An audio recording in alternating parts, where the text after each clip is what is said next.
네, 안녕하십니까. 그곳에 길이 있다. 오늘은 전 한국교육과정평가원의 성기선 원장님을 모셨습니다. 원장님, 안녕하십니까? 네, 안녕하세요. 네. 반갑습니다. 네. 되게 바쁘신 가운데 나오셔서 감사합니다. 네, 뭐 불러주시니까 그것이 어딘지 하여튼 길을 예, 찾기 예. 위해서 같이 네. 나왔습니다. 네, 원장님 모시게 돼서 저희가 영광이죠. 아유, 고맙습니다. 저희와 함께 우리 학부모를 위한 네, 어떤 좋은 길을 많이 안내해 주시기를 부탁드리겠습니다. 알겠습니다. 네, 원장님 하면 빼놓을 수 없는 게 저는 네. 개인적으로 저희 조카도 포항 지진 사태로 인해서 그 수능이 연기됐었던 그 시기에 맞아요. 수능을 봤었거든요. 맞아. 그때 원장님께서 빠르게 대처를 하셔서 그러니까. 전 유명하죠. 국민들이 아주 깜짝 놀란 네. 대한민국 국민이라면 아마 그거 모르는 국민이 없을 것 같아요. 그때 이야기를 좀 해주세요, 원장님. 비하인드 스토리를 좀 네. 듣고 싶습니다. 아유, 얘기할 네. 게 네, 많습니다. 네. 아니, 천천히 오늘 잘 시간 알려지진 많으니까. 않았는데 네, 네. 사실은 그 일이 어떻게 해서 그렇게 마무리가 됐는지를 한번 말씀을 드려보면은 네, 네, 네. 우리나라에서 수능이 갖는 그 의미, 네. 또 그것이 갖고 있는 어떤 그 엄중함 이런 네. 것들에 대해서 네, 네. 이해를 좀 할 수 있을 것 네, 같아서 수능에 관련된 얘기할 때 좀 조심스러운 게 있긴 합니다. 아, 네, 괜찮습니다. 그러니까 보안에 관련된 네, 얘기를 네, 빼고 네. 저희가 편집하겠습니다. 네, 해당 안 되는 걸 중심으로 네, 충실히 네. 말씀드리겠습니다. 네. 제가 한국교육과정평가원에 2017년 10월 마지막 날 네. 이제 발령을 받았습니다. 네. 그때는 대개 이제 수능이라고 하는 게 11월 셋째 주 목요일 날 네. 이게 다 정해져 있습니다. 네, 맞아요. 셋째 주 목요일 날이면은 그 당시로 치면은 11월 16일 날 네. 2018학년도 수능이 이제 예고되고 있었고요. 음. 제가 이제 발령받고 한 보름 정도 안에 그때는 벌써 이제 출제위원들이 네. 출제위원들이 한 달 정도의 네. 그 그렇죠. 출제 네. 기간이 있기 때문에 합숙이 들어간 맞아요. 상태고 네, 네. 합숙하죠. 저는 뭐 이제 딱 그 하나의 시스템적으로 관리를 한다 네, 생각하고 네, 네, 이제 네. 큰 어려움 없이 이제 이 출제장에서 오는 네. 연락들을 받습니다. 네. 그러면 1차 출제가 끝났습니다. 네. 검토를 하고 있습니다. 네. 또 중간에 네네. 뭐 네, 네. 인쇄도 과정들을 한번 해보고 네네. 컨트롤 하시죠. 예, 네. 인쇄하면 또 그게 오류가 나는지 확인하고 그럼요. 이 네. 과정들이 쭉 있어서 일이 잘 진행되고요. 네. 대개 한 11월 한 10일 전후 되면 이제 그걸 이제 배송을 네. 준비를 하고 인쇄소로부터 배송. 음, 11월 15일 날쯤 돼서 2시쯤으로 기억나는데 네. 네. 뭐 속보가 들어왔죠. 난리였죠 그때. 제가 그때 네. 있었던 건물이 한 9층 정도 네. 됐는데 그 속보 들어와서 얼마 안 있어서 저도 좀 느낌이 있었어요. 어. 서울에도 약간 느낌이 있었던 아, 사람들이 네네. 있었어요. 네. 설마 뭐 특별한 일이 있겠어라고 하는 그 생각을 네네. 하고 계속 뉴스를 확인했는데 뭐 특이사항은 없었고 네. 해서 한 4시까지는 이제 사무실에 있었는데 네. 교육부로부터 연락이 왔어요. 네. 이게 이제 비상 상황실이 확보되어 있으니까 네. 그리 오시라고. 네. 그래서 일이 우리가 생각하는 것보다 조금 심각하구나. 심각해 가는구나라는 걸 네. 느꼈고 어떻든 급하게 서둘러 갔습니다. 아, 네. 그러니까 장관, 뭐 네네. 차관, 네. 국장, 실장 쫙 고위 간부들이 다 모여 있고요. 근데 이제 포항에서 들어오는 이제 소식들 네. 사실 그때 지금 총리하고 계시는 김부겸 장관님이 예. 포항에 직접 가보기도 어. 하고 또 포항에 있는 그 고등학교 교장 선생님들이 네. 회의를 하기도 하고 네. 그 실제 현장에 있었던 사람들의 의견이 들어오기 시작해요. 네. 근데 그렇게 듣는 거 보니까 생각했던 것보다 정도가 심각해지는 네. 쪽이에요. 네. 건물이 떨어지고 네. 뭐 그런 것도 있지만 심리적으로 너무 시험을 불안하죠. 앞두고 네. 학부모들이, 학생들이 맞아요. 심리적으로 네. 떨려서 이거 진행할 수 지진만큼 있겠냐. 흔들리는 거죠. 네. 야 이거 어떡하냐. 그래서 이제 장관이 저한테 물어봐요. 원장님 이 수능을 연기를 할 수 있겠습니까? 그래서 와. 제가 뭐 수능을 네. 전문적으로 관리하는 그런 경험이 있는 것도 아니고 발령받은 지 보름 만에 그러니까. 연기를 할 수 있느냐. 그래서 제가 첫 번째 답은 불가합니다. 불가하다. 왜냐하면은 네.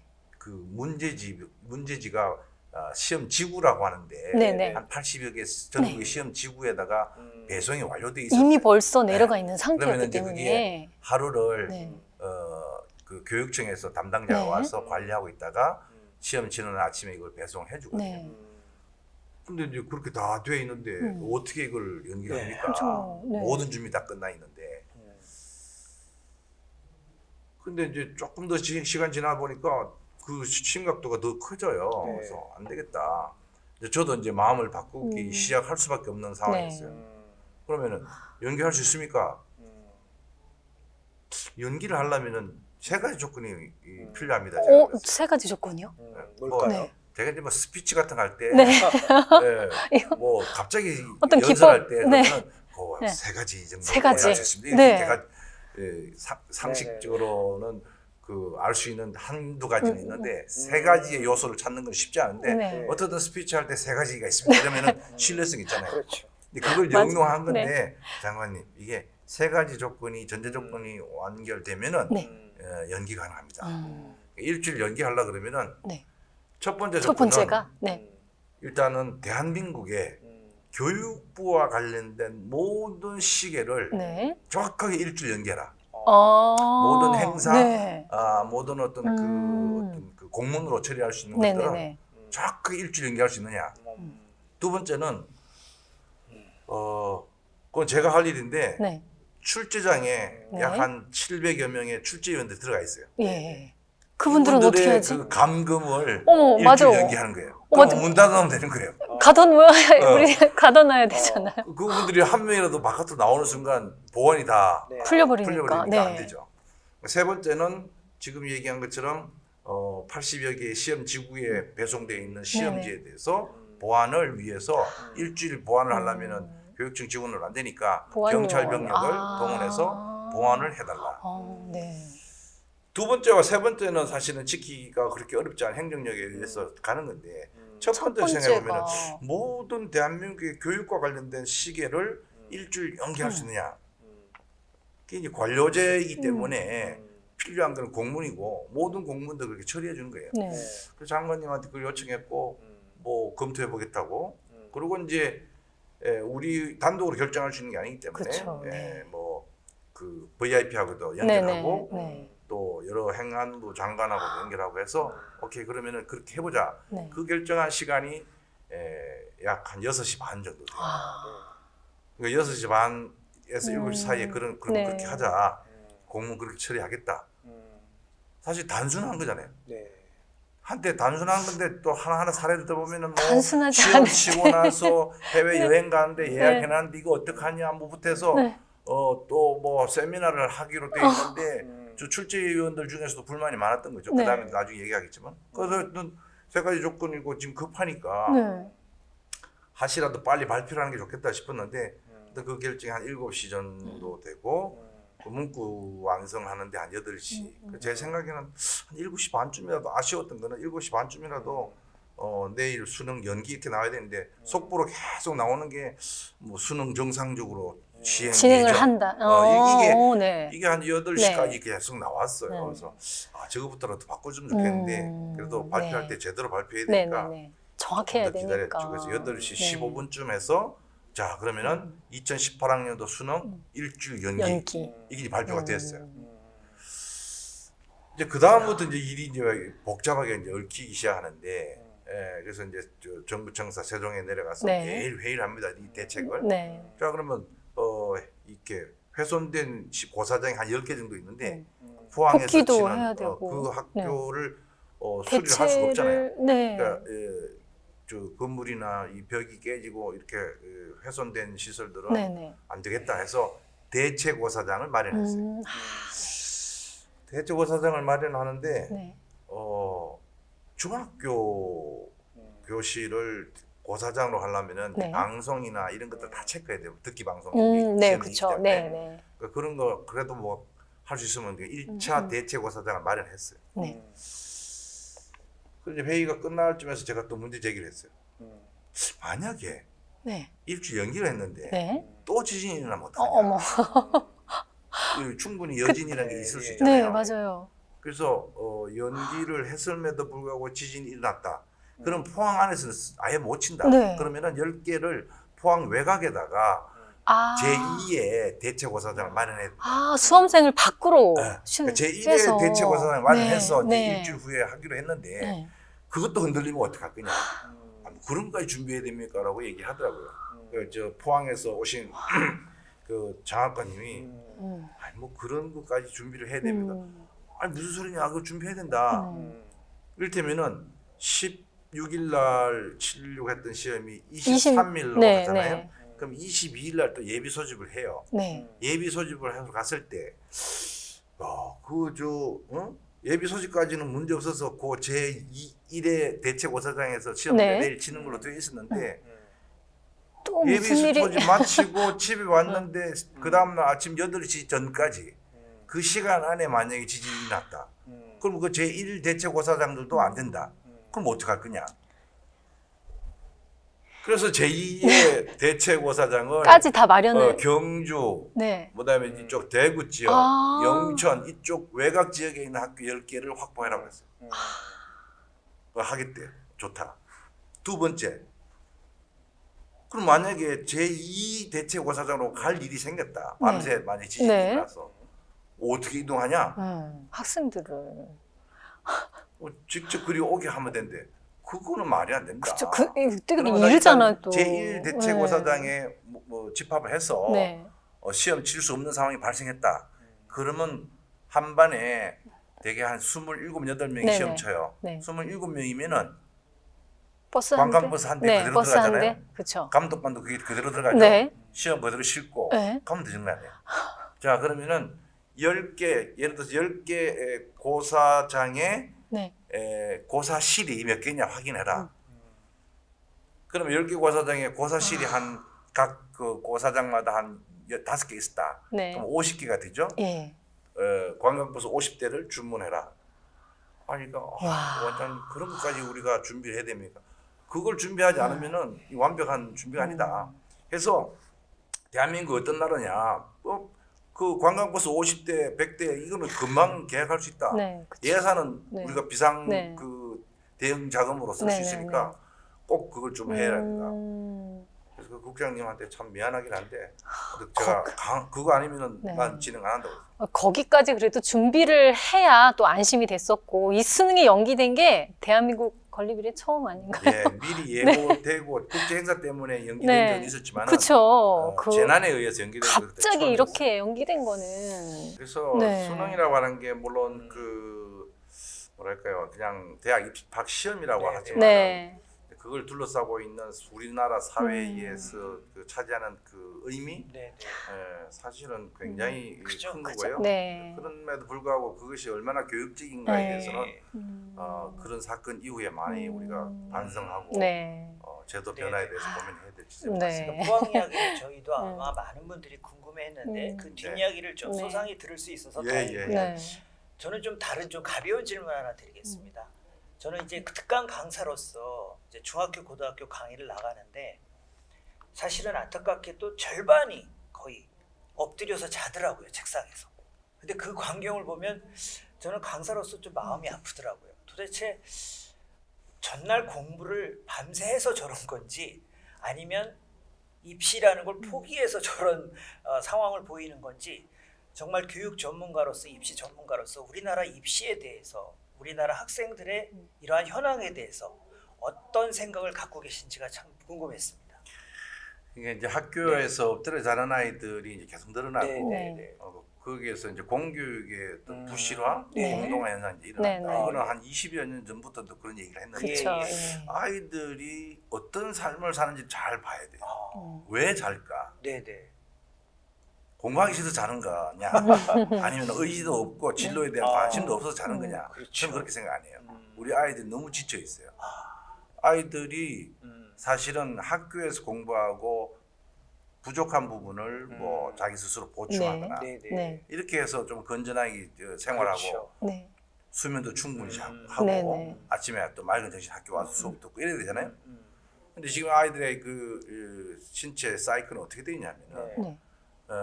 저녁에 학원을 다 가요. 네. 그러면은 네. 밤 10시, 11시 여- 집에 들어와요. 네. 제대로 저녁도 안 먹고 뭐 컵라면 하나 먹고 이제 간단 말이죠. 예.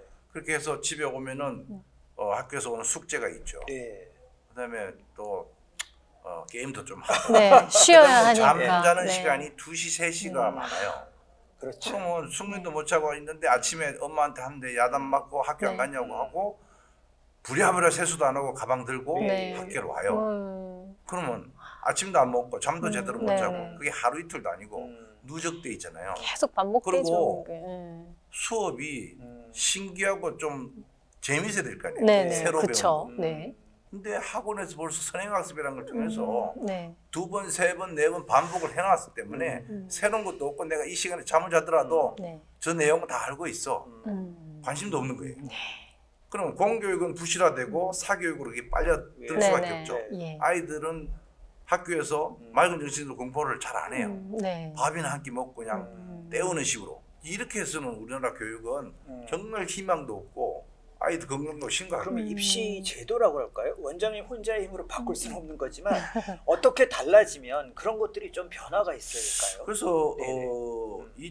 2025학년도부터 우리가 실시하려고 하는 네네. 고교학점제는 고교학점. 네. 사실은 굉장히 중요한 변화입니다. 기대들이 크시죠. 네. 우려도 있고 기대도 있는데 그쵸. 저는 기대를 많이 해야 된다고 네. 하는 게, 자 고등학교 1학년 1학기까지는 8과목 정도의 공통 과목을 예, 예. 이수를 해요. 이수하고. 네. 1학년 2학기 때부터 어떻게 되느냐면은 대학 다녔을 때 우리가 수강 신청하잖아요. 네네. 네네. 국문과 학생이 수강 신청하는 거하고 경제학과 학생이 수강 신청하는 거는 과목이 다르죠. 다르죠. 그쵸. 다르죠. 네. 이런 어떤 제도가 고등학교로 들어온다고 생각돼요. 고등학교 1학년 2학기부터 자기 진로와 관련된, 나는 네. 예를 들어서 경제학을 전공하고 싶다. 네. 그럼 경제학에 관련된 사회나 경제나 역사나 이런 인문 사회 계열 네. 쪽의 과목을 많이 이수를 할 수 있어요. 네. 나머지 또 나는 뭐 예체능에 관심이 있다. 네. 그러면 그런 쪽의 과목들을 과목들을 좀- 계속 희망하고 네네네. 학교에서 지원하고 네. 그러면 그런 쪽으로 할 수 있는 거예요. 그러니까 사실은 고등학교 안에서 획일화된 교육 과정이 아니라 진로 적성에 관련된 맞춤형 교육 과정이 되기 때문에 네. 잠자는 아이들이 대폭 줄어들 거예요. 아, 만약에 수포자다. 네. 충분히 많은 숫자의 수포자가 있죠. 네. 이 아이들은 만약에 고교학점제 이전이면은 네. 관심도 없는데 수학 1, 2 계속 들어야 해야죠. 되는 네, 거죠. 맞아요. 네. 근데 만약에 고교학점제 들었으면은 기초 수학에 해당되는 것만 하고 나머지 수학을 안 해도 되는 거예요. 그럼 원장님 지금 09년생 자녀를 둔 부모님들은 기대가 큰 걸로 저는 알고 있는데 네. 이제 그들이 이제 고교학점제를 통해서 조금은 이제 그런 환경에서 입시 환경에서 벗어나서 진짜 그 청춘기라고 해야 될까요? 그런 것들을 즐기거나 여유를 좀 가질 수 있다고 보는데 입시 제도가 변하지 않는 이상 특히 우리나라 고유의 명문대를 지향하는 그 흐름에는 변함이 없다면 그게 혹시 엇박자가 나거나 효과가 덜 나타나는 건 아닐까요? 그래서 이제 고교학점제를 그 비판하는 부정적으로 생각하는 사람들은 네. 지금 입시 제도가 안 바뀌는데 무슨 고교학점제냐 아, 예, 예, 이런 얘기 하잖아요. 그쵸. 그거는 잘못된 그 인식이에요. 음. 고교학점제가 네. 뭡니까? 교육 과정에 대한 변화죠. 네. 교육 과정에 대한 변화가 있으면은 평가는 변화될 수밖에 없어요. 네. 그러니까 학교 안에서 성취 평가제로 갈 것이고요. 네.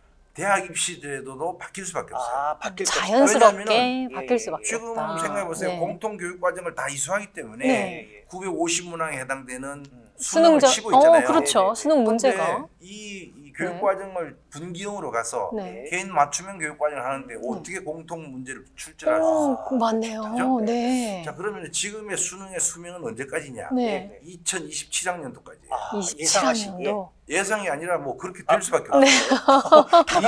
네. 2025학년도에 네. 예. 고교학점제가 본격 네, 시행되잖아요. 그렇죠. 네. 25, 26, 27. 27이고 어. 그 학생들이 시험 치는 대입이 2028학년도 시험이죠. 예. 그러네요. 그죠? 예. 이 그러면- 2028학년도 시험은 어, 지금의 그 수능과 수시와 같은 이런 형태하고는 바뀔 거다. 다를 수밖에 없어요. 그러네요. 기대가 됩니다. 제가 네. 끊임없이 그 주장인데 안 믿어요, 사람들이. 그래서 저는 정말 그 저 이제 예언이 이해됐어요. 저기 실현되기를 기대하고요. 네. 이선님한테 양해 구하고 제가 오. 하나만 정말 궁금해서 네. 네. 바로 질문 드리겠습니다.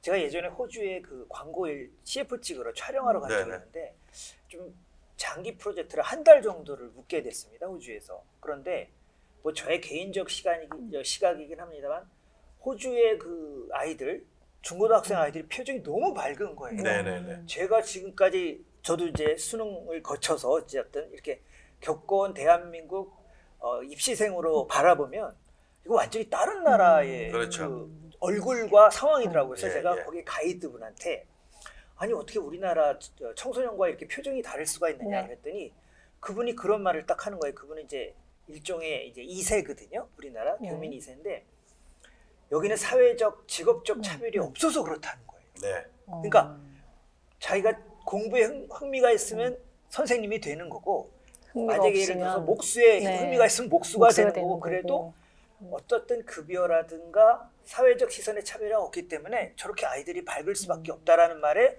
저는 매우 공감을 했거든요. 네. 네. 그럼 우리 원장님 아까 말씀하신 예언이라고 할까요? 확신대로 그렇게 바뀌면 우리나라 청소년들의 표정도 호주의 청소년들처럼 그렇게 좀 흡사하게 밝아질 수 있다고 보시나요?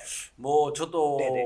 문제의식이 이제 두 단계로 좀 구분해 보면은 네네. 자 대학 입시에 대한 중압감이 음. 그렇게 하면 없어질 거냐? 네네. 없어지지는 않을 거예요. 아, 다만 많이 약화되고 네. 오히려 제가 아까 지진 네네네. 얘기했는데 네네. 그거 하나만 네, 얘기하면 괜찮습니다. 지진 일어났을 때 제가 굉장히 충격받은 한 장면이 있어요. 어떤 15일 날 밤 10시 음. 전후에 네. 학원에 음. 아이들이 막 찾아가요. 어.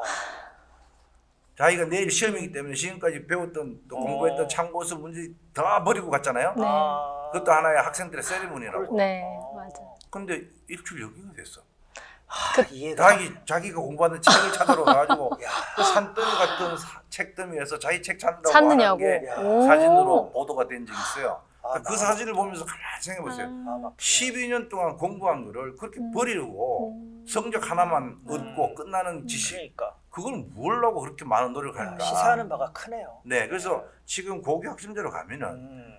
똑같이 공부를 하더라도 자기 앞으로 진로와 관심 있는 흥미 맞아요. 중심으로 가고 네. 적성을 따지는 거 하면은 그 지식이 기초가 되어서 계속 이렇게 음. 누적적으로 자기 역량을 키울 수 있잖아요. 네. 아, 정말 좋습니다. 근데 그런 부분에서 똑같이 공부를 하더라도 의미 있게 공부를 하도록 하는 거고, 맞습니다. 두 번째는 지금 말씀하신 네, 것처럼 네. 직업적인 어떤 차별, 네. 학력 차별 이런 게 없는 사회, 그렇죠. 그런 사회를 우리는 꿈꾸고 있는 거고, 네, 맞습니다. 뭐 서구 유럽도 그렇고 지금 호주나 미국도 그렇고 네. 네네. 왜 굳이 대학을 가야 되느냐? 어. 우리나라가 지금 대학 진학률이 네. 세계 최고잖아요. 네. 네. 네. 한때는 80%가 넘었는데 지금은 70% 됐는데 줄었죠. 네. 대단합니다. 유럽만 해도 50%가 안 돼요. 음. 북미만 해도 저기도 한 50% 조금 넘는데 그렇죠. 네. 우리는 100명이 졸업하면 약 80명에 해당되는 네. 80%에 해당되는 아이들이 대학을 가죠. 목숨 네. 걸죠. 왜 가야 되느냐? 대학을 갔지 않으면은 지금 말씀하신 직업적 차별, 네. 네. 사회적 차별, 또 또 계층 이동에 대한 불가능 그러니까 뭐 이런 것들 때문에 이거 네. 켜 있는 문제라서 진입이 안 되니까. 그게 교육의 문제뿐만 아니라 네. 사회 전반의 문제, 시스템의 음. 변화까지 우리 생각해야 되고 그건 같이 노력해야 될 문제라고 저는 생각하는데 원장님 어쨌든 교육 부총리가 되셨으면 좋겠어요. 조금씩이라도 변화가 좀. 어쨌든 그 학력에 네. 대한 어떤 차별을 네, 네. 없애려고 네. 하는 방식으로 지금 많이 왔고요. 음. 저는 뭐 앞으로는 충분히 이제는 네, 네. 명문대학 졸업한다고 해서 보장되는 그런 사회가 네. 아니잖아요. 네네. 정말 뭐 지능형 사회, 지식 기반 사회 이것의 의미는 그 사람이 갖고 있는 역량을 중심으로 해서 자기가 만족하게 하고 네. 소득이나 이런 데서 별 차이 없고 하면 네. 굳이 뭐 대학 가려고 머리 싸매서 맞습니다. 그냥 시험 공부하는 이런 방식은 네. 없어지지 않겠다. 아, 말씀만 자연스럽게. 들어도 희망이 좀 할수 생기고 있다고 생각합니다. 희망이 좀 네. 보여서 그래서 좀 고교학점제에 뿐만 대해서 아니라- 네네네. 우려가 있지만은 그걸 네. 만들어 나가야 됩니다. 대환영입니다. 예, 네. 저는 뭐랄까 이 고교학점제가 교육 과정의 변화만 있는 거라고 사람은 생각하는데 네. 그게 모든 걸 변화시켜. 삶의 질에도 아니 그러니까 학교에 네네. 네. 교사의 자격에 대한 것도 아, 변화시키고 네.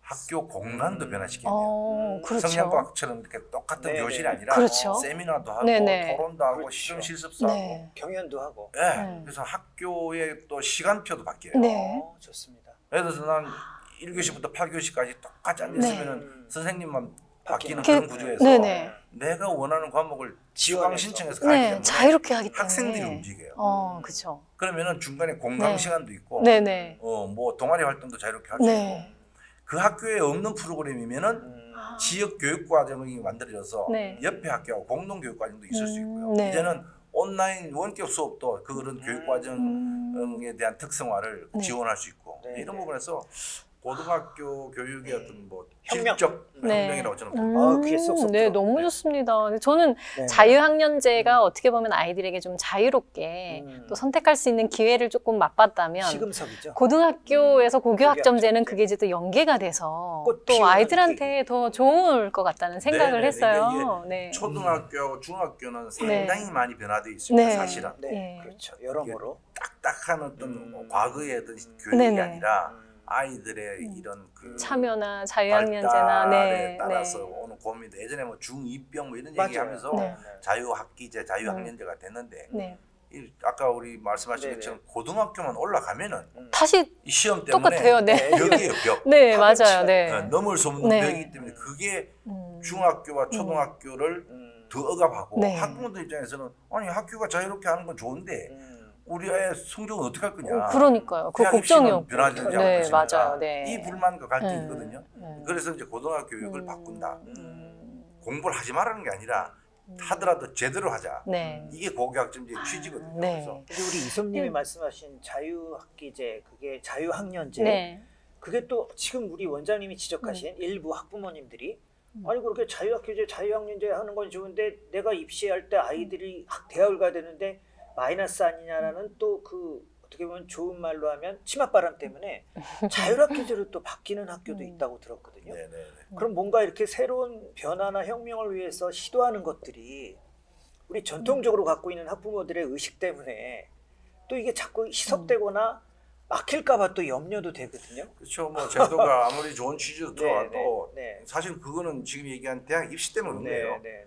많은 학부모들은 대학 입시에서 좋은 성적 내놓는 걸 네. 반대하는 사람 누가 있겠어요? 네. 그건 기본 전제고 네. 공부도 잘하고 네. 아이들도 사회성도 좋고 네. 발달상의 어떤 여러 가지 문제점도 없고 음. 정서적으로 뛰어나고 네. 자기 진로도 찾아 나갈 수 있고 네. 이 모든 걸 균형 있게 해줘야 되거든요. 음. 그러니까 우리 학부모님들도 성적만 좋은데 애가 영 행동 발달이나 이런 부분에서 문제가 있고 정서적으로 문제 있고 이런 네. 원하지 않잖아요. 그렇습니다. 그러니까 이 균형된 교육, 맞습니다. 소위 말해서 학교가 갖춰야 될 기본 교육을 네네. 얼마나 잘해주느냐. 네. 네. 그게 사실은 기본이 네. 돼야 돼요. 핵심. 네. 공부 잘하는 애들은 공부 더 네. 잘하게 할 수 네. 있고요. 맞아요. 그 다음에 자기가 뭐 뛰어난 무슨 네. 예체능에 그렇죠. 뭐 네. 하고 싶다. 그거 공부 더 플러스 잘하게. 그거 하게끔 네. 하고 좋습니다. 이렇게 되는 것이지 음. 이게 아니고 저거다. 배타적인 관계라고 생각 안 해요. 네. 학교는 그 모든 요구들 다 받을 수 있어야 되고 음. 뭐 자유학기제든 혁신학교든 네. 어떤 변화를 할 때는 기본을 깔아놓고 해야 되지. 네. 기본을 포기하고 이것만 하겠다? 네. 그럼 반발이 아주 일어나죠. 속이 뻥 뚫리네. 저희도 이제 학부모 입장에서 저도 학부모입니다. 네, 원장님 말씀 들으니까 속이 뭔가 시원해지는데요. 미래가 기대가 될 만한. 근데 이쯤 돼서 제가 그렇죠. 살짝 궁금해진 거는 네네. 뭐냐면 도대체 원장님은 언제부터 이런 교육 문제, 사회 문제에 관심을 갖게 되셨는지 네. 그게 좀 궁금해졌어요. 원장님의 살아온 얘기도 좀 듣고 네. 싶습니다. 네. 저는 뭐 사실은 이제 사범대학을 아. 이제 네. 졸업을 했는데 네. 대학 다니면서 네. 고민을 많이 했습니다. 원래 전공은 국어교육과였는데 네. 그러니까 국어 교사가 되는 게 꿈이었는데 해보니까 국어를 잘 못하더라고요.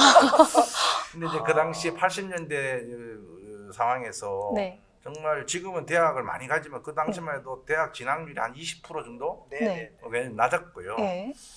많은 그 소위 말해서 중하층 계층의 자녀들이 대학 진학을 못하니까 네. 취업을 하고 대학에 대한 또는 중고등학교에 대한 꿈 이런 것들이 네네. 상실되는 그 비율이 높았죠. 네. 그래서 대학 다닐 때 이제 성당에서 운영하는 그 야학을 같이 하게 됐어요. 네. 그래서 이제 정말 열악한 네. 근로하는 그 정말 어린 아이들 네. 또 나이가 좀 들었음에도 학교를 못 갔던 어떤 불만 네네. 그런 것들을 어떤 식으로 그 분노가 있었죠. 네. 그들과 함께 하고 공부를 가르치면서 교육이라고 하는 것이 정말 중요하다. 내가 교과를 가르치는 것도 중요하겠지만 네. 교육 문제 자체를 교육을 통해서 사회를 어떻게 바꿀 수 있을까? 우리 사회의 불평등, 우리 사회의 어떤 그 부조리한 네. 것을 교육을 통해서 만들 수 있겠다. 네. 그런 믿음, 신뢰를 가지고 이제 대학원에 교육학을 전공을 하기 위해서 네네. 대학원을 진학했죠. 네. 그래서 이제 전공 자체가 이제 뭐 교육에 대한 정의라든지 네. 교육 평등에 대한 네. 이야기라든지 교육을 통한 계층 이동이라든지 네. 이 관련된 연구들을 다 하게 네. 됐어요. 그러면서 사실은 질문이 여전히 지금도 남아있는 질문이지만 예. 과연 교육은 사회를 바꿀 수 있는가? 오, 네. 교육은 그걸 통해서 학교 교육을 통해서 사회가 평등화될 수 있는가? 네. 지금 말씀하신 것처럼 학교 교육을 통해서 네, 많은 사람들이 네. 차별받지 않고 네. 누구나가 정말 자기 행복한, 그 네. 행복한 삶을 네. 살 수 있도록 해줘야 되는데 예. 오히려 교육을 통해서 불평등이 정당화되거나 이 그 불평등의 차이가 격차가 더 벌어지거나 네, 네, 네. 고착화되거나 음. 이래서는 안 되는 거죠. 네. 네, 네. 수많은 연구들이 있었는데 그 답은 그렇게 긍정적이지 않아요. 교육을 통해서 사회를 바꿀 수 있느냐? 네. 바꿀 수는 있지만은 그렇게 우리가 생각하는 만큼 심각하게 질적인 변화를 갑자기 바꿀 수는 없다. 다만 두 번째, 교육 자체를 바꿀 수 있느냐? 교육 자체를 바꿀 수가 있어요. 네. 교육을 바꾸는 이런 오히려 사회를 바꾸는 거하고는 성격이 다르죠. 네. 왜냐? 교육 자체도 불만이 많아요. 네. 교육의 질적인 문제라든지 네. 교육 방법에 대한 문제라든지 네. 교육의 환경에 대한 문제라든지 이것은 바꿀 수 있고 그 자체만 해도 상당히 중요한 일이에요. 그리고 교육이 잘 바뀌면은 그 결과로 사회가 바뀌는 방법에 네, 대해서는 우리가 더 고민해야 되지만은 네. 사실은 사회를 변화시키려면은 정책적으로 네.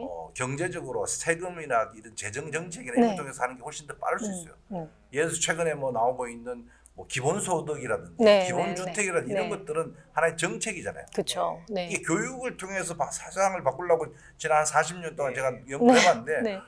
매우 그 비율이 미미해요. 네. 오히려 교육을 통해 요즘은 사회가 더 고착화된다는 얘기예요. 교육 기회가 특정 집단에게 만약에 분포가 이렇게 치우치게 되면은 네. 누구에게나 그게 열린 기회가 아닐 수 있잖아요. 그러면은 그 좋은 네. 교육을 받아서 또 좋은 직장 갖고 이게 대물림되는 현상. 근데 그 지점에서 제가 원장님 그 비슷한 이제 네.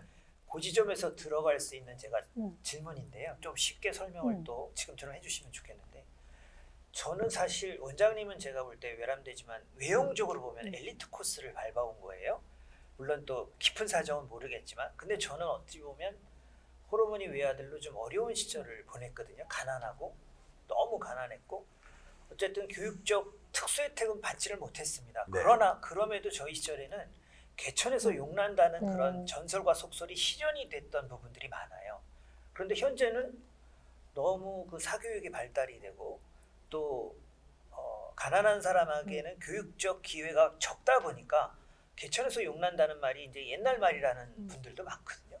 그럼에도 아까 원장님이 전자에서 말씀하신 몇 가지 변화나 시도를 통해서 이제 사회가 바뀔 수도 있다고 제가 이제 그 밝은 희망을 갖고 있는데 정말 전문가로서 볼 때 이런 예전처럼 개천에서 용나거나 가난했던 분들이 다시 뭔가 화려한 부활을 할 수 있는 기회가 정말 없어진 건지 아니면 이 상태에서 어떤 요령이랄까 비법이랄까 방법이 있는지 네. 그 방법에 대해서 조금만 좀 예, 쉽게 설명을 해주시죠. 이 입시제도 변화 또는 그 네네. 비율에 관련돼서 많은 그 네네. 논쟁이 있는데 네. 그러니까 수능 중심으로 가자. 그러니까 수능은 사실은 성적 중심이고 네. 그걸로 해서 예전에 그 공부를 네네.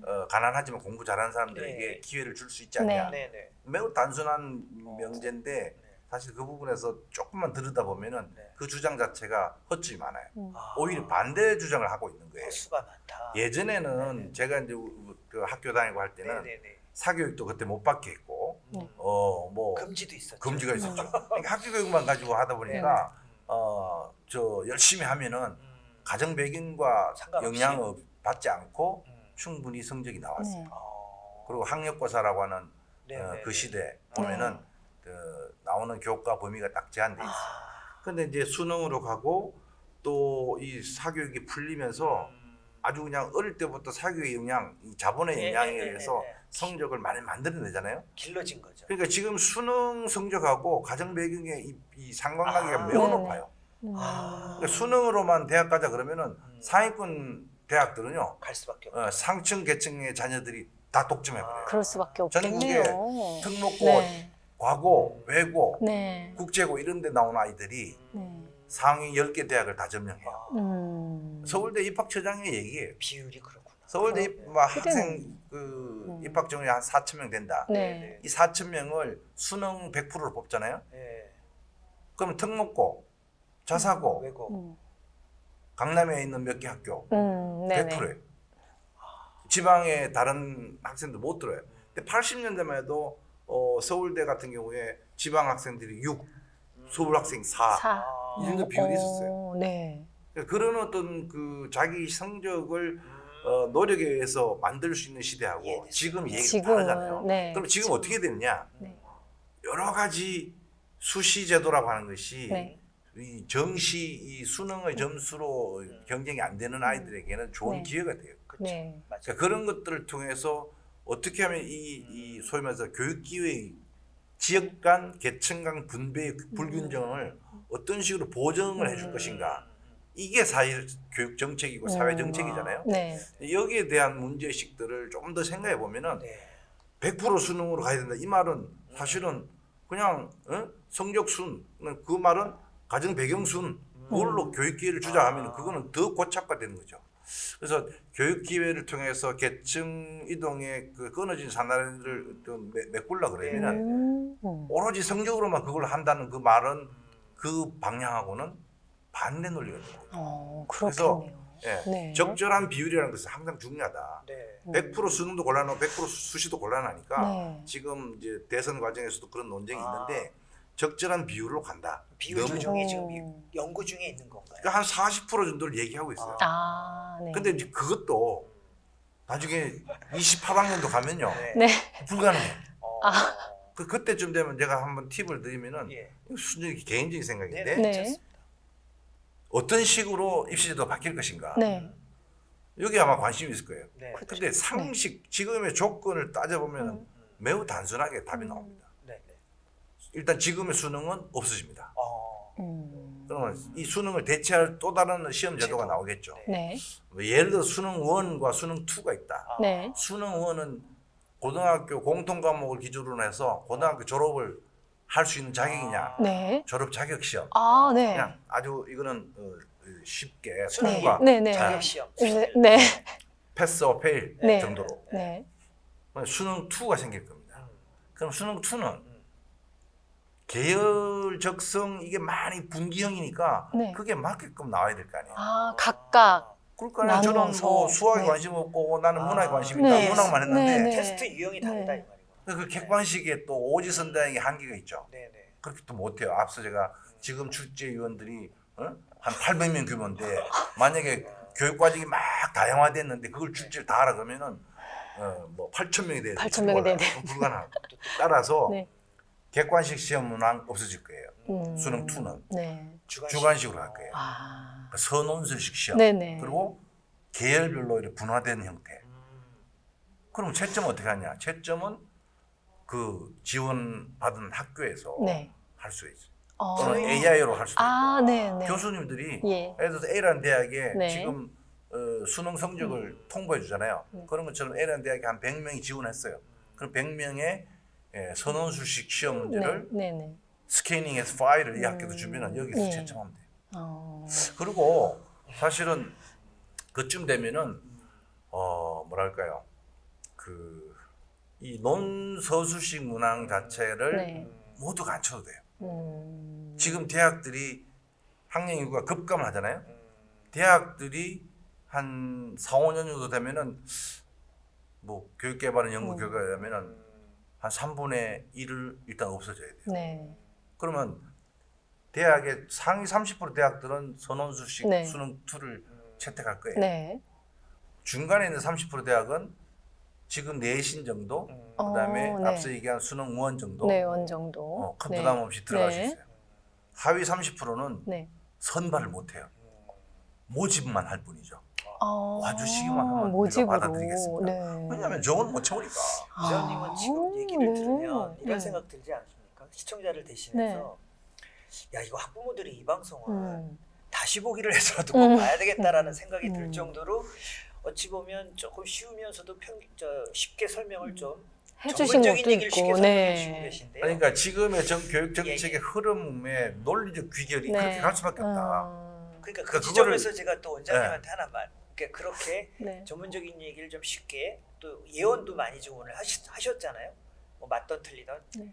28년도부터는 수능 1, 수능 2로 바뀔 거다. 뭐 이런 거는 저는 좀 고무적으로 들리는데 정말 시청자 입장에서 무지한 질문이라고 이해가 네, 네, 네. 되실지 모르겠는데 듣게 되실지 모르겠는데 이제 얼마 있으면 대선이지 않습니까? 네. 그러면 저희 나라는 5년간 이제 임기제잖아요. 대통령 단임제인데 혹시 전권마다 입시 그러니까 교육 제도가 이렇게 바뀌는 건가요? 왜 우리가 입시는 100년대계라고 말들은 하는데 교육은 정권이 바뀔 때마다 교육 제도가 바뀌는 건지 그 점에 대한 우려는 혹시 없으신지? 못 바꿉니다. 네. 그래서 저는 좋은 뭐 거네요. 교육 공약을 할 때 입시 제도에 대해서 네. 손대지 마라. 아, 왜 그러냐면 오. 현행 법에서요. 예. 네. 대입 4년 예고제라는 게 있어요. 대입 네. 4년 예고제라고 하면 네. 중학교 3학년 정도 되는 아이가 네. 시험 칠 동안 거의 네. 4년 걸리죠. 네. 그 동안에는 시험 제도를 바꾸지 마라. 바꾸지 말라고 정해져 있어요. 네. 그러면은 만약에 지금 대선 과정에서 어떤 식으로 입시제도를 바꾸겠습니다 이렇게 주장하잖아요. 네. 네. 언제 바꾸느냐? 공약으로. 네. 그러면 지금 2022년도잖아요. 네. 네. 네. 그래 이걸 바꾼다고 선언을 했어요. 네. 그럼 23학년도, 24학년도, 25학년도, 26학년도여야 26학년도 되네. 네. 26학년도까지는 못 바꿔요. 못 바꾸는 거네요. 그러니까 지금 바꾸면 오. 언제 바뀝니까? 2027년도에 7년도 바뀌죠. 돼서. 네. 근데 아까 제가 말씀드렸잖아요. 2028학년도부터는 고교 고교학점제. 학점제니까 바뀌게 돼 있어요. 네. 그쵸. 그럼 지금 주장해서 1년 바꿀 거를 학교는 또 휘저 놓는 거죠. 그렇죠. 그렇겠네요. 그것 네. 때문에 음. 올해 7월 달에 국가교육위원회라는 게 만들어지잖아요. 네. 출범합니다. 네네. 그러니까 장기적인 교육에 대한 입시제도 또 교육에 대한 여러 가지 그 쟁점이 네. 분명한 사항들에 네네. 대해서 행정적인 접근인 교육부나 이런 데서 하지 말고 국가교육위원회를 통해서 장기적인 계획을 설정하자. 맞아. 전문가들한테 막. 네, 그걸 네. 맡기자고 네네. 합의를 해서 한 거잖아요. 네. 그런데 대선 과정에서 또 입시제도를 바꾸면 이건 100년지 대계가 아니라 5년지 그러니까 소개밖에 안 5년지 되는 소개. 거예요. 국민들은 헷갈리고. 네, 네. 그거는 논리적으로 사실적으로 법률적으로도 지금 맞지 않기 때문에 네. 제가 진짜 간절히 부탁하는 것은 아. 대선 과정에서는 대입에 대해서는 흔들지 말자. 절대. 네. 아니, 지금 대선 오, 시절이라 맞아. 여쭤봤는데 네. 아주 그냥 속이 뻥 뚫립니다. 그러니까 그리고 그렇게 돼 있어요. 일반 학부모님들은 그런 정책이나 이런 거를 잘 모르기 때문에 정말 궁금했을 네, 것 네, 같아요. 네, 네. 그리고 제가 알기로는 원장님께서는 네. 지덕체의 조화보다는 채덕지를 말씀하셨다고 그렇습니다. 하는데 네, 네, 그거에 대한 말씀도 좀 부탁드릴게요. 네, 그러니까 우리 네. 교육에 뭐 전통적으로 지덕체의 조화로운 교육 이렇게 네. 얘기하잖아요. 네. 근데 사실은 그 용어를 하나씩 떠들보면은 지식, 네. 덕성, 네. 인성에 해당되고요. 그렇죠. 체력, 네. 건강에 네. 해당되는데 순서가 바뀌었어요. 조선 시대에는 네. 체덕지예요. 체력이 먼저라는 말씀이신 네, 기본 거죠? 체력, 네. 건강, 네. 그다음에 인성, 인성. 그리고 지식 교육이에요. 음. 구한말에 와서 또 약간 바뀌어가지고 네. 덕체지로 갔어요. 덕체지 네. 인성이 아니, 먼저다. 네. 네. 근데 이제 네. 그 현대 사회에 오면서 예, 예. 지덕체로 이제 이렇게 네. 돼버려서 예. 어쩌면 그 시대 사회적인 이념이나 요구나 이런 거하고 이게 맞아떨어진지 모르겠는데 네. 적어도 지금의 지덕체는 우리 네. 교육의 현상을 설명하는데 또 문제점을 설명하는데 사실은 굉장히 시사점이 큰 거죠. 네. 그래서 채덕지로 가야 된다 이 말은 기본적인 어떤 저 아이들의 성장, 네. 발달, 체력 증진, 건강 이 우선 아니겠어요? 그렇죠. 맞습니다. 네. 예, 이게 소위 말해서 이 인프라, 네. 하부 구조라고 보고요. 네네. 예, 예. 그 건물을 지을 때도 우리가 기초를 탄탄히 하고 네. 하부 구조를 탄탄히 해야 그게 고층이 올라가는데 네, 네. 마치 무슨 그 모래성처럼 네. 해놨다 무너지고 해놨다 무너지는 이런 경험을 우리가 많이 보잖아요. 네. 네. 교육도 마찬가지입니다. 아이들 성장할 때도 보면은 얘가 건강하게 자라고 자기 저 인성이 탄실하면 네. 그 위에서 공부를 잘해요. 네. 네, 맞아요. 그런 것 공부라고 하는 같아요. 게 네. 그거하고 관계 없는 게 아니거든요. 네. 굉장히 오랫동안 우리가 12년, 16년 뭐 또는 요즘은 평생교육까지 얘기하니까 네, 네. 건강한 삶을 사는 것이 어쩌면 교육의 목표가 돼야 되잖아요. 네. 그러니까 건강한 삶이라고 하는 게 지식만 외워서 되는 게 아니라 정말 골고루 토대가 갖추어진 학교 교육이 그렇게 네. 기본에 충실한 충실해. 교육을 네. 해야 된다는 게 저 주장입니다. 정말 아쉽게도 네. 이제 마지막 질문을 제가 드려야 되는데 오늘 정말 그 심오하면서도 어찌 보면 조금 미래지향적인 희망적인 뉴스도 좀 많이 들었고요. 네. 아주 골고루 아주 좋은 얘기를 많이 들었는데 마지막 질문은요. 이 교육기관 정책자들한테도 하시고 싶은 말씀이 있고 또 우리 공부하는 학생들한테도 하실 말씀이 있겠지만 저희 어찌 보면 주 시청자는 학부모님들이 많으시거든요. 그래서 우리 학부모님들한테 어찌 보면 그분들의 의식이 좀 바뀌거나 개선이 돼야 말씀하신 입시제도나 교육정책이 바뀔 거라는 믿음하에 우리 원장님이 전문가로서 교육 전문가로서 우리 학부모님들한테 인내심을 가져라라든가 이런 방향으로 추진되고 있으니까 믿고 기다려달라든가 어쨌든 좀 학부모를 위한 조언을 좀 마지막으로 한 말씀 부탁드리겠습니다. 학부모는 사실은 지금까지는 교육의 조력자 또는 뭐 뒤에서 후원자 정도의 위치였다면 이제는 네. 좀 전면에 나서서 네. 교육 3주체인 네. 교사, 학생, 학부모가 소통하고 함께 만드는 교육을 해야 된다고 저는 생각해요. 그런 의미에서 보면은 학부모님들의 생각, 의식이 굉장히 중요하다. 그렇죠. 그래서 뭐 교육청이나 교육부에서도 학부모 교육, 학부모들과 함께하는 어떤 그 아이들의 성장과 교육에 대한 그 논의들을 네네. 체계적으로 좀 끌고 나왔으면 좋겠고요. 아이들의 그 지금의 성적 중심의 시각, 그걸로부터 자유로울 수가 없는데 그건 그걸로 한다 하더라도 다른 생각들 좀 더 같이 균형 있게 갖춰야 된다. 이를테면은 미래 역량이라는 게 있잖아요. 미래 핵심 역량이라는 게 뭐 이 비판적 사고 능력, 커뮤니케이션 네. 능력, 또 협업 능력, 네. 이런 어떤 그 미래의 핵심 역량이라고 하는 것이 우리 교육에 중요하게 지금 교육 과정에 다루고 있거든요. 네네. 그러니까 그거를 얘기한다는 것은 앞으로 20년 후, 30년 후를 살아갈 네. 아이들에게는 네. 그런 역량이 중요한 더 것이지 중요하다. 성적이 중요한 게 아니다. 네. 근데 두 개가 같이 가면 더 좋죠. 네. 그래서 성적에 대한 관심뿐만 아니라 아이들에게 정말 미래를 살아갈 수 있는 역량을 어떻게 키울 것인가에 대해서 네. 좀 같이 고민해 줘야 되고 학교를 마치 민원 처리하는 뭐 그런 대상으로 생각이 네. 아니라 예, 예. 주인으로서 교사들과 소통하고 학생들과 함께. 소통하고 네. 정말 문제는 많이 있습니다. 학교에 대한 불만도 있고 한데 그렇죠. 이걸 어떻게 만들어 나갈 건가에 대한 고민해서 같은 협업자로서 네. 조력자가 뒤에 빠져 있는 게 아니라 같이 협업하는 전면에 주체로서 나서서. 네네네. 저는 그 힘이 있어야 우리 교육이 건전하게 간다고 생각됩니다. 그래서 정책 담당자들, 기관에 있는 교사들이나 직원들도 학부모들 민원인들이라고 생각해서는 안 되는 거죠. 네.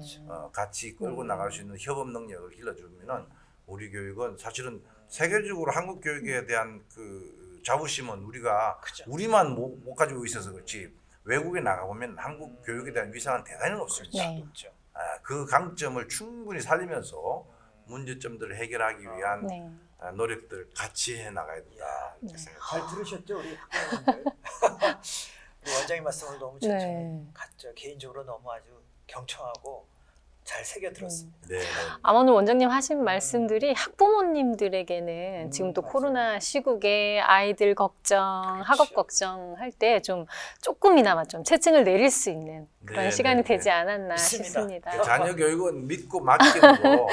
아이들이 스스로 성장할 수 있도록 네. 좀 인내해주고 네. 기다려주는 네. 그게 필요하다고 저는 생각합니다. 네, 오늘 이제 긴 시간 함께 해주셔서 너무나 감사드리고요. 이제 원장님 보내드려야 돼서요. 아쉽죠. 네. 너무나 더 붙잡고 아쉬운데, 싶지만, 네. 다음 한번 또 한 번 더 모셔야 모시고 아유, 싶습니다. 뭐 불러만 주시면 네. 와서 못다한 얘기 또 할 수 있도록 하겠습니다. 네, 네. 지금까지 함께 해주셔서 네, 감사합니다. 네, 고맙습니다. 네. 네, 지금까지 전 한국교육과정평가원의 성기성 원장님과 함께했습니다. 저희는 다음 주에 다시 뵙겠습니다. 감사합니다. 네.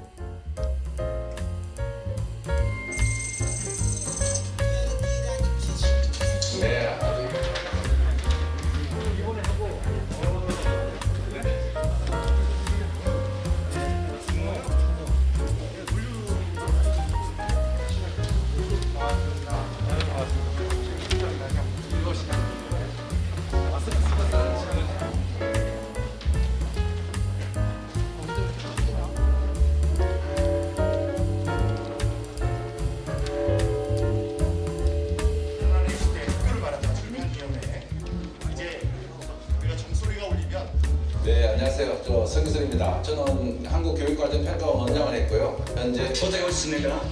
저는 가톨릭대학교에 있는 성기선 교수라고 합니다. 가톨릭대학교 교육학 교수로 있는 또 되게 중요한 게 밥 아니에요? 밥? 3년 4개월을 하면서 가장 에피소드로서 이렇게 기억에 남는 거는 뭐니면 해도 위험상 AD 혼자 가지고 있는 경우도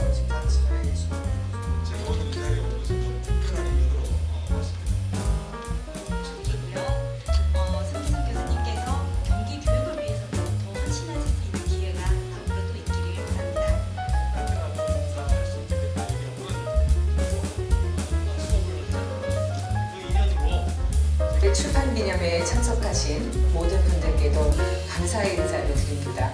고맙습니다. 성기성 교수님의 대전한 시대 학교를 말하다 출판기념회를 진심으로 축하드리겠습니다.